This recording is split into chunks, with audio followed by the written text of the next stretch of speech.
Hello, everyone. It's Shane Conto, your Wasteland reviewer, and welcome to the Wasteland Watchlist, my weekly show where my guests and I play a little bit of movie roulette and randomly select a film off my obnoxious, giant movie watch list with all kinds of different films. And joining me again for, I think this is the fourth time, we have Bubbawheat. Thank you so much for coming on. Yeah, I'm happy to be back. And yeah, I believe it's my fourth time here. There we go. And very much unlike our last film, Son of Frankenstein, we're going in a bit of a different direction, much more grounded, dramatic. And we're going to be talking about Pieces of Dreams from 1970. This was released on September 23rd, 1970, runs about 99 minutes.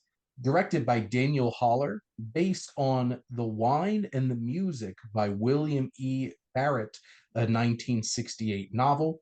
And so this was on my watch list because this is an Academy Award nominated film in one of the cheapest way possible. This was indeed nominated for Best Original Song, Pieces of Dreams, which was nominated for both the Golden Globe and the Academy Award for this movie. Because like I'm sitting here like watching like, what did this get nominated for? And then I looked it up and I'm like, original song.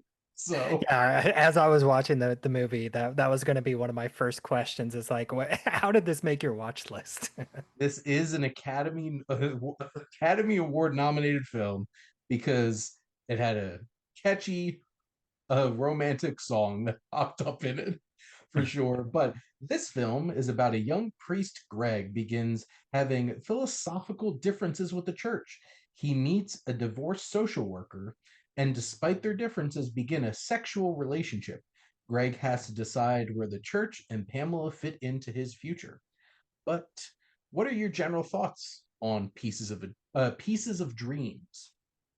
Well, this was a movie that I had, zero. Well, Yep.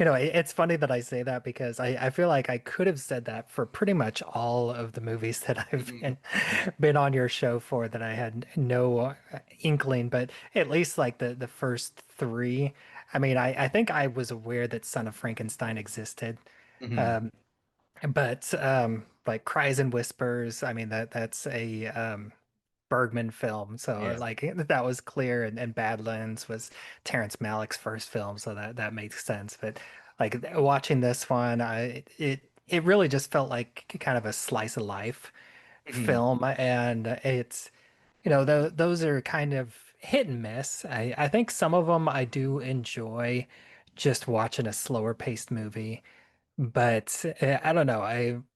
I thought it was all right, but I kind of halfway through, it's like, why am I watching this again?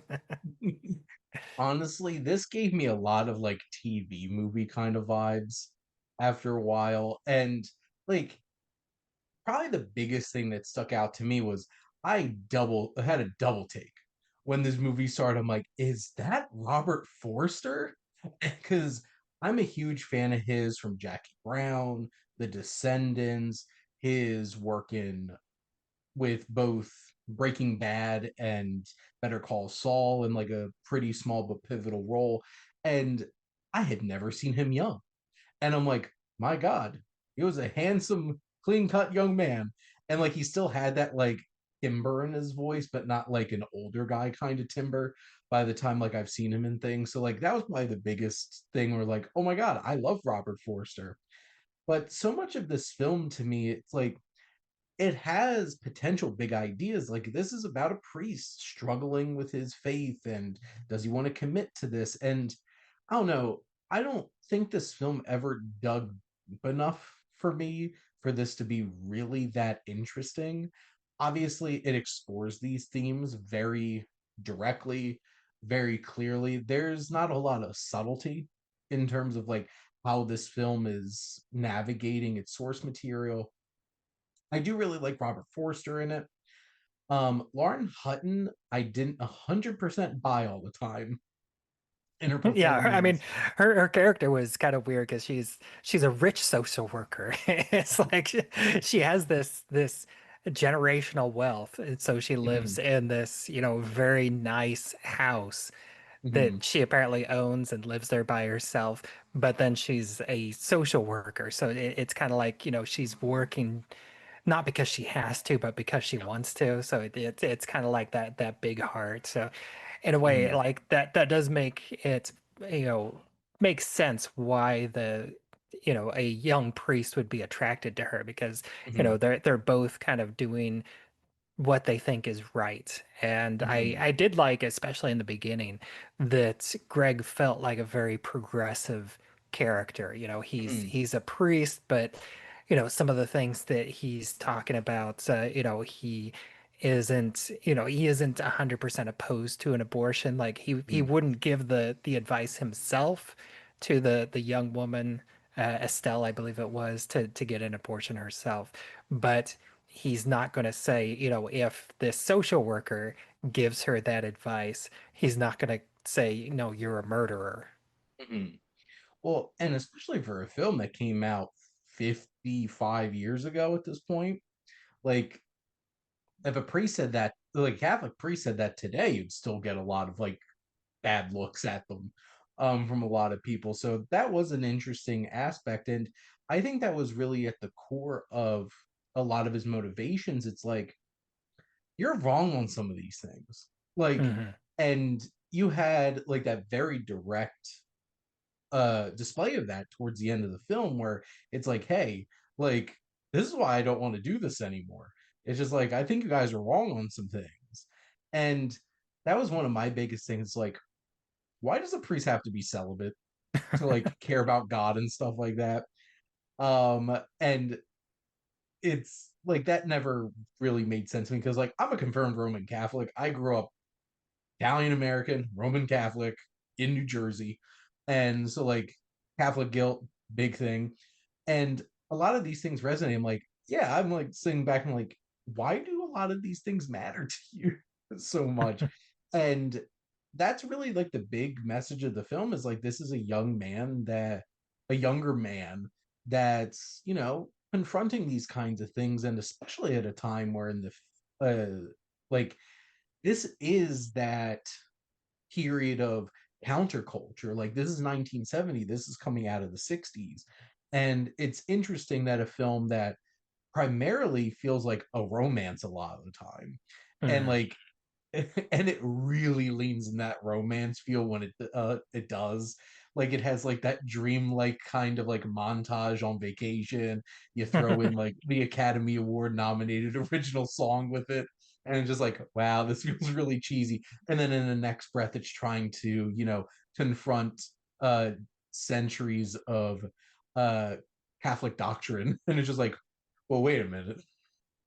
It has Yeah, that kind of and honestly, I kind of tuned out during like that romantic montage. I mean, I've yes. got a full household, so trying to fit it in and try Mhm. and pay attention, and so that like that point, I was just like, okay, yeah, we're in the romantic montage, whatever.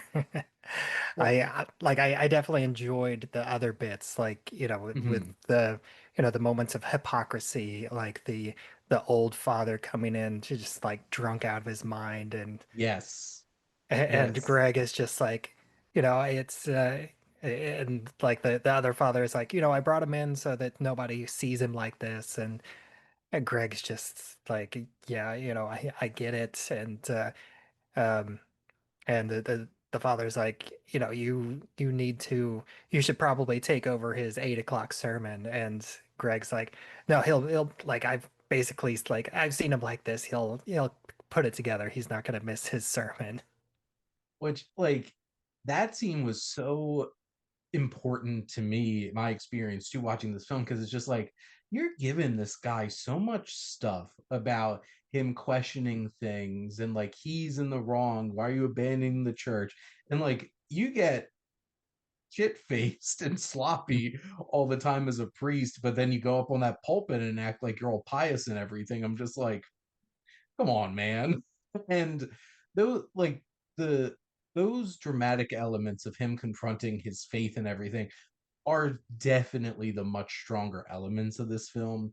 Like Mhm. when it really leans into that romance element of this, like obviously that relationship is important, to his journey, but I wish that like Haller, who directed this, treated those scenes with the same kind of like dramatic weight as the Mhm. rest of them, because it just came off as like a cheesy romance at Yeah, in those especially moments. like towards, whenever she comes in, whenever he's taking his leave of absence in Santa Fe, and she comes Mhm, to visit, and they have this argument, and then they're, they're like, whatever, they're just having the typical arguments, I'm not going to wait for you, you have to make the decision. I'm not going to tell you to leave mhm. the priesthood for me. That's something that you have to decide for yourself. And then they go back and forth, and then they just pause, and then they kiss. It's like, oh, really? Well, and I think that was part with like Hutton. I was having trouble really buying into like that dramatic aspect of some of those scenes from her, and it's just like I didn't 100% buy it, and it's so important to the film to work because this relationship, this sexual relationship, is like that last big nudge to get him to really question these things. And like, if I can't buy into that, then it doesn't give enough foundation to a lot of the other things in this. And this is a like 100-minute film. It definitely felt longer than 100 minutes to me because, like, you're right. Some of these moments really just dragged, and you know, I wonder if like it spent a little less time, or at least tonally tried to shift those romantic elements, that it would have felt a little bit more cohesive and more impactful when And it was also weird, especially like towards the end, like at the end, after he's kind of made this decision that he's going to mm, leave the priesthood, and he's just kind of going through the motions, and we see him in the confessional, and the things that he's listening to are kind of comedic, but they're like so far in the background. Like if you like listen to it, if you remember, like this old woman mm, is talking about, I think she told her dog to go to hell because the dog did something, and she's like, I don't even know if dogs have a heaven or hell. And I really didn't mean to condemn him in that way. And it's just like such this banal, silly, like uh, confessional, and I think there was another one after that that mm, was kind of a similar, and like him talking with the older father about splitting up the parish, and like, I'm gonna take the north and you'll take the south, and it's just this, complete banality of this mm, conversation, and he's completely tuned out, and I get that the filmmaker is kind of like, you know trying to show like, he is tuned out, partly because of the banality, but then as an audience, we're seeing this banality. And it's like, that you're not showing me anything interesting. Like, I'm not interested in this. Like, he's not interested in it, and neither am I. well, and that's the challenging thing because this film is not consistently engaging. Mm. And like, did I dislike this movie? I wouldn't say like I think this is a bad movie. I just think this is a very like middle of the road, very serviceable kind of watch. And I feel like this kind of movie would have went way over a lot better in 1970 than watching it now, because some of it feels just so tired in terms Yeah, of like in terms of cliches and everything. So yeah, on my letterbox ranking, I gave it a 2.5, which that's the kind of movie where it's like it was okay. It wasn't bad, but it didn't get the little heart. I didn't yeah. it didn't get the like for me, but it was okay. Well, and back to my point of like this was an Oscar nominated movie. It makes so much sense in hindsight that like it was the song that got nominated for this, because I love Robert Forster and like I think he gives a really fine performance here, but it's still like, even so, like it's not strong enough to really like elevate this movie above some of the things that just didn't work about it. Yeah, a lot But of it's very flat. yes. He's an even-tempered guy, but Mhm, that means you get an even-tempered performance. Even during like the romantic arguments, he doesn't really get hot and bothered, and even mhm, like whenever he's uh trying to convince the the head of the the Your Grace. I forget which title he was going for, but like, Was it the the head of his bishop at that era. point? Yeah. Yeah, I think the bishop. And even though he was like, trying to get his point across, but it was still, very even keeled, and he didn't really get emotional, which, yeah, again, that's like, it makes sense for the character, but for the Mhm. audience, it's not that interesting. Well, and it didn't pack enough of the punch of when like Mm. you had these in theory big moments, but there wasn't like he has to be feeling something that's like Mhm. driving him to these places, but like you never really 100% feel all of that feeling Yeah, it's like, because he just wants to get his dick wet. and it's just like at the end of the day, it's just like, well,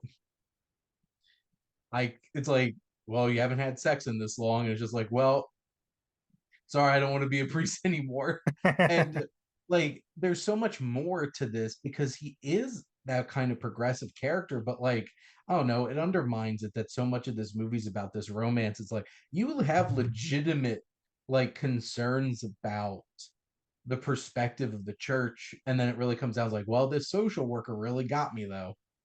And at the end of the day, like, I don't think I'd ever watch this movie again, but I'm not mad that I watched it.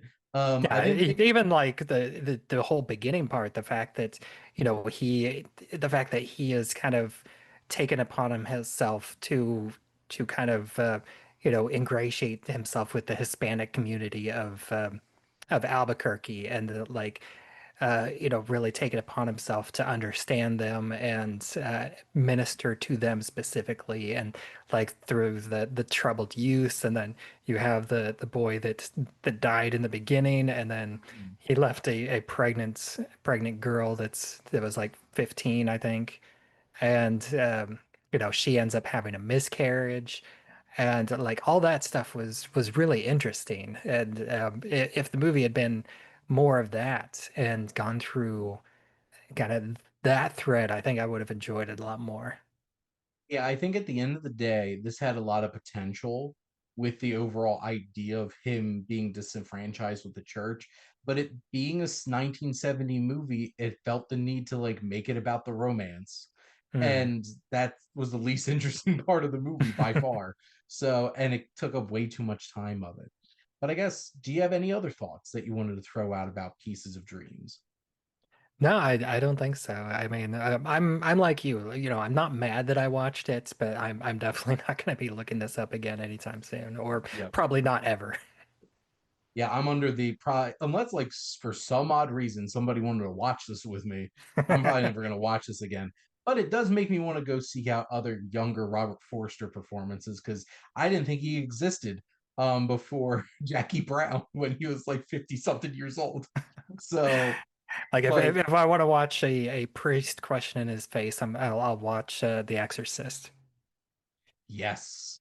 And what's so wild is that movie did that so much better than this, and it's a horror movie, and you know, and that's one of my favorite aspects of that film that makes that such so special. And that came out like 3 years after this. So, that was this kind of era of that questioning. But those are our thoughts on Pieces of Dreams, Academy Award nominated Pieces of Dreams. Go check out the song.